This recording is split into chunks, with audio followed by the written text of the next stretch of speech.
kali dengan NIM 842 10 kali 5. Saya penyeluruhan kami NIM 87101010081. Saya Atuk Kepada dengan NIM 8210009. Saya Anissa Saskia dengan NIM 242101010052. Di sini kami akan mulai dari awal, yaitu tentang definisi apa itu kabut. Silakan kepada rekan saya yang bertugas, kami persilakan.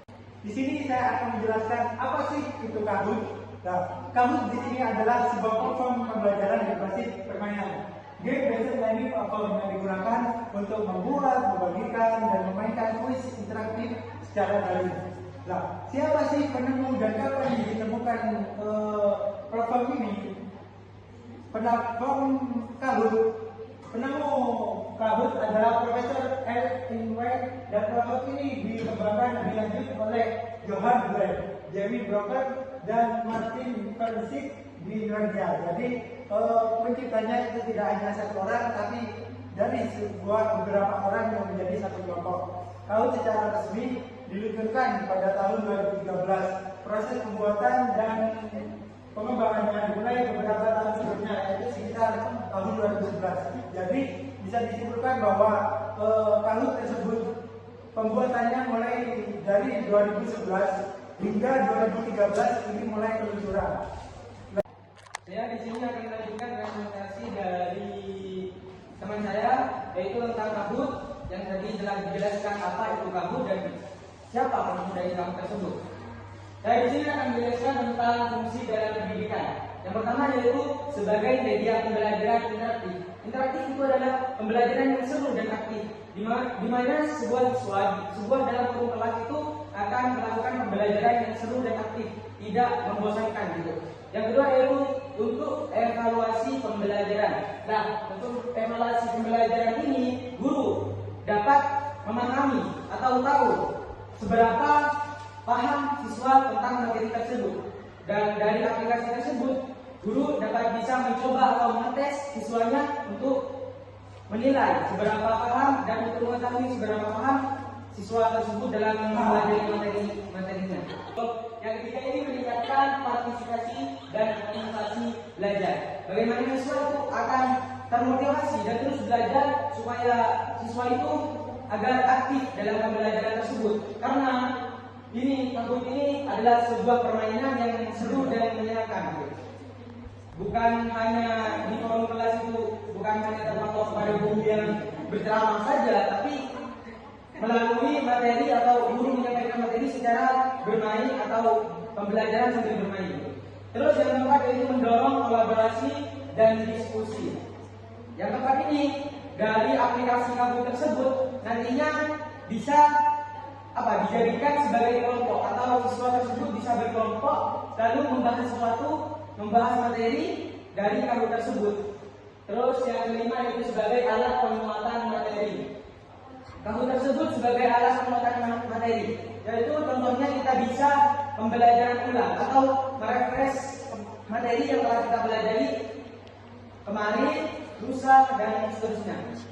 Agar dalam bahasa ini itu siswa bisa merojaah dari segala hal dari kabut tersebut. Kita sebagai guru bisa dapat mengulang materi yang telah kita sampaikan kepada seorang guru, kepada seorang siswa.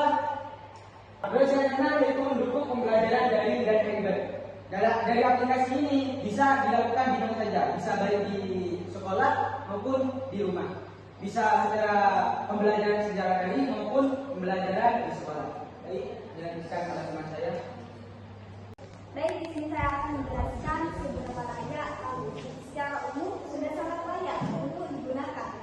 Saya pribadi pernah menggunakan aplikasi kabut ini di universitas pada semester 2. Kabut sangat layak digunakan sebagai media pembelajaran dapat dilihat dari aspek pendidikan, teknologi, dan psikologi.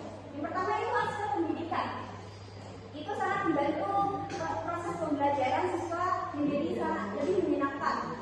Kedua itu dapat membantu guru untuk menilai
Jadi Kahoot ini sangat bergantung pada koneksi internet. Jika koneksi internetnya jelek, maka Kahoot mengerjakan Kahoot itu akan sulit dan siswa akan tertinggal oleh teman-temannya.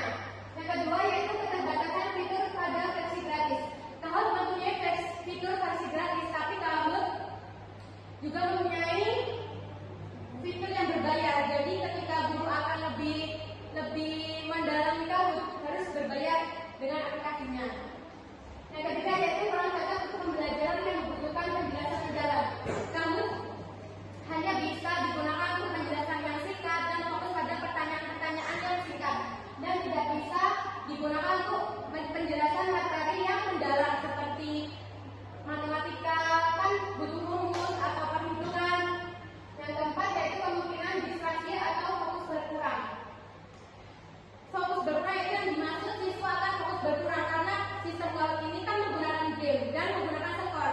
Nah, dan dikhawatirkan siswa akan cuma mengejar skor tertinggi, bukan memahami materi tersebut. Selanjutnya yaitu yang dijelaskan oleh teman saya cara menggunakan Kahoot. Oke, nah di sini setelah mendengarkan penjelasan yang panjang dari rekan-rekan saya akan menjelaskan bagaimana cara menggunakan Kahoot untuk para calon guru atau untuk guru. Nah, untuk guru biasanya Kahoot itu berfungsi sebagai untuk membuat soal. Caranya, kita pencet create ini ya, create ini, lalu kita pencet Kahoot, lalu kita pencet blank canvas. Nah, sudah seperti ini kita bisa mengubahnya menjadi spring, summer, winter, terserah. Nah, kita bisa meng-add di sini, kita type soalnya. Apa itu contoh ya, jual beli. Sudah seperti ini, lalu kita add. Kita bisa meng-add ini untuk beberapa soalnya ketika kita ingin membuat soal 10 soal, kita add sampai 10. Nah, di sini saya add sampai 5 saja. Nah, sudah kita bisa typing di sini tadi ya. Kita typing judul, apa namanya? Kok judul? Ini soal. Lalu kita type jawabannya. Sudah seperti ini. Lalu kita ingin menghendaki ini yang benar. Kita centang aja. Nah, sudah kita timing ini menjadi 5 menit 5 detik aja. Kalau sudah kita save, kita keep as drive. Sudah seperti ini. Lalu saya sudah membuat Kahoot saya. Nah, ini ada ini Kahoot yang sudah jadi. Nah, kita save. Nah, ini kan sudah jadi ya. Lalu kita buka, kita assign, bisa assign, and then kita create new. Kita atur waktu untuk murid kita bisa mengakses Kahoot sampai kapan. Contoh besok sampai besok ya, tanggal 20 November jam 12. Kita create. Sesudah itu, maka akan muncul tampilan seperti ini. Ketika muncul tampilan seperti ini, kita bisa download.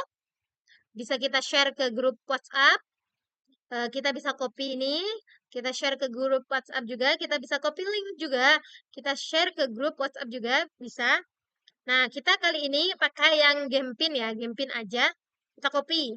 Nah, caranya biar kita juga harus memberitahu bagaimana murid-murid kita mengakses Kahoot yang sudah kita bikin. Nah, caranya kita buka Google, kita pencet Kahoot.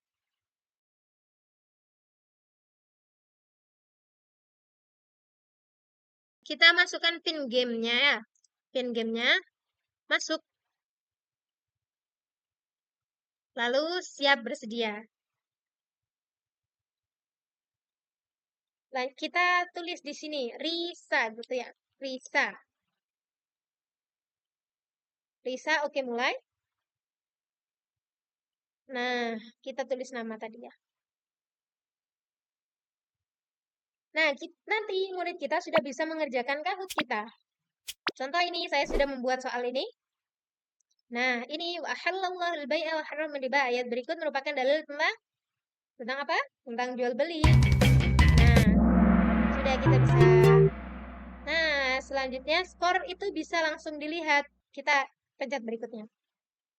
Nah, otomatis skor itu ada di sini ya. Kita pencet berikutnya. Nanti murid kita akan mengerjakan sampai akhir ya. Sampai akhir. Lalu ini soal ke-9. Berikut yang merupakan kegiatan riba kecuali.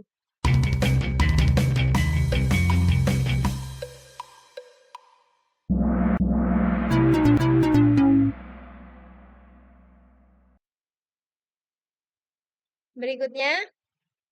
Nah, ini kita kerjakan saja sesuai hati dan pikiran kita.